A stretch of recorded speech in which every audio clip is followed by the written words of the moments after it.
Hello friends, welcome to my YouTube channel. आज की video में हम यूरिन एग्जामिनेशन टेस्ट के बारे में बहुत सी जानकारियां जानेंगे, जैसे कि यह टेस्ट क्यों कराया जाता है और यह टेस्ट की रिपोर्ट हम कैसे समझ सकते हैं, या इस टेस्ट की रिपोर्ट जो आती है उसके किसी भी पैरामीटर की कम या ज़्यादा होने की क्या कारण होते हैं।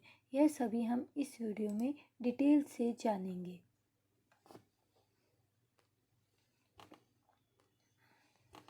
सबसे पहले हम यह जान लेते हैं, यूरिन एग्जामिनेशन टेस्ट में हमारी 2 पैरामीटर्स होते हैं। मीन्स फिज़िकल एग्जामिनेशन होता है और एक माइक्रोस्कोपिक एग्जामिनेशन होता है।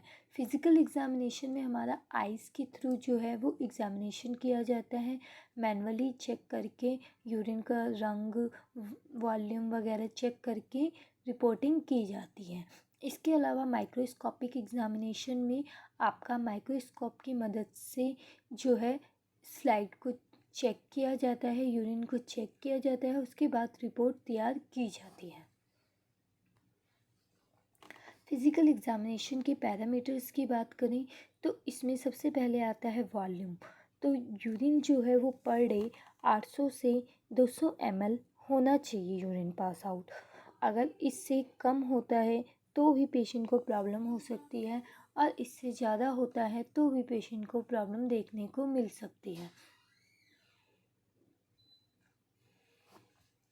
अगर हम कलर की बात करें तो इसमें normally colour pale yellow colour का होता है। अगर ये रेड कलर का होता है, डैट मीन्स यूरिन के साथ साथ पेशेंट को ब्लड भी पास आउट हो रहा है। अपीयरेंस हमेशा क्लियर होनी चाहिए रिपोर्ट में। इसके अलावा अगर यूरिन में अबनॉर्मलिटीज़ होती है, यूरिनरी ट्रैक में अबनॉर्मलिटीज़ हो सकती है, या यूरिनरी ट्रैक से रिलेटेड कोई किसी भी पार्ट में अबनॉर्मलिटी की वजह से अपीयरेंस जो है आपकी क्लियर नहीं हो सकती। मीन्स आपको रिपोर्ट में डॉक्टर्स जो हैं, एमटीज जो हैं, वह आपको क्लाउडी या स्लाइटली लिख कर दे सकते हैं। ऑर्डर हमेशा नोटिसेबल होती है। पीएच की वैल्यू जो है वो 4.5 से 8 तक देखने को अल्कलाइन में मिलती है।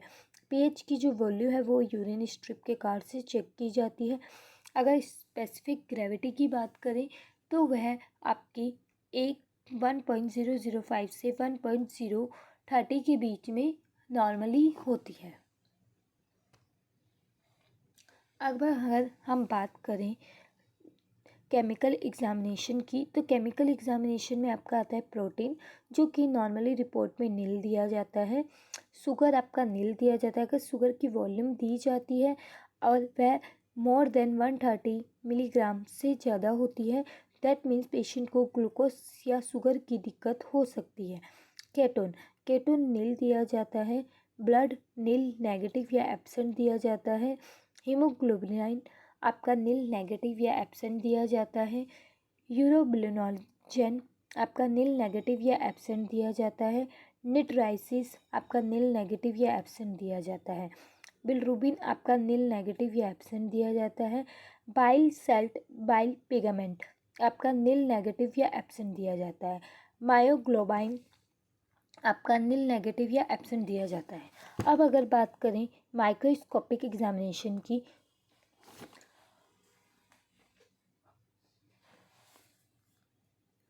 तो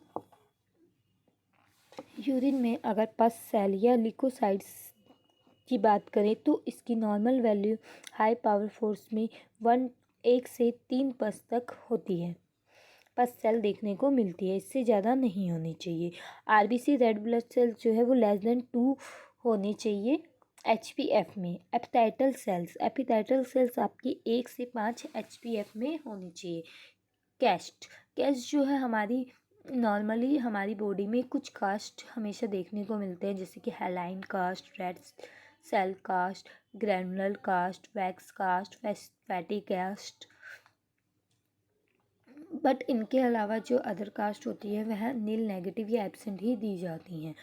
अगर हम किस्टाइल्स की बात करें तो uric acid, hippuric cystine, struvite and bilirubin, calcium carbonate and tyrosine, calcium phosphorus हमारी बॉडी में नॉर्मली प्रेजेंट होते हैं। इसके अलावा अदर कास्ट जो है हमेशा नील नेगेटिव एब्सेंट दिए जाते हैं। बैक्टीरिया तो आप भी जानते हैं कि नॉर्मली नेगेटिव नील या एब्सेंट ही होने चाहिए, यूरिन में बैक्टीरिया प्रेजेंट नहीं होने चाहिए। रीस्ट सेल नील नेगेटिव या एब्सेंट होती है। ट्रिकोमानस वैजिनल नील नेगेटिव या एब्सेंट होते हैं। स्पर्मेटोजोआ नील नेगेटिव या एब्सेंट होने चाहिए। सिकोटोसोमा हमारा नील नेगेटिव या एब्सेंट होना चाहिए। अगर बात करें हम यूरिन का सैंपल कब देना चाहिए, तो यूरिन का जो सैंपल है वो हमेशा आपको मॉर्निंग का सैंपल देना चाहिए, क्योंकि जो जैसे अगर हम मान लीजिए हम दिन में जो है पानी वगैरह पीते रहते हैं, तो उस वजह से जो पीएच जो होता है या जो यूरिन का कलर है वो एक्चुअल नहीं आता है। बट जो नाइट का टाइम पीरियड होता है उस बीच में हम कुछ भी खाते पीते नहीं है, कोई भी एंजाइम या कोई भी एनर्जी प्रोडक्ट हमारी बॉडी में नहीं जाते हैं, जिस वजह से यूरिन की एक्चुअली जो रिपोर्टिंग होती है वो देखने को मिलती है। तो आपको हमेशा यूरिन का जो सैंपल है वो मॉर्निंग का ही देना चाहिए।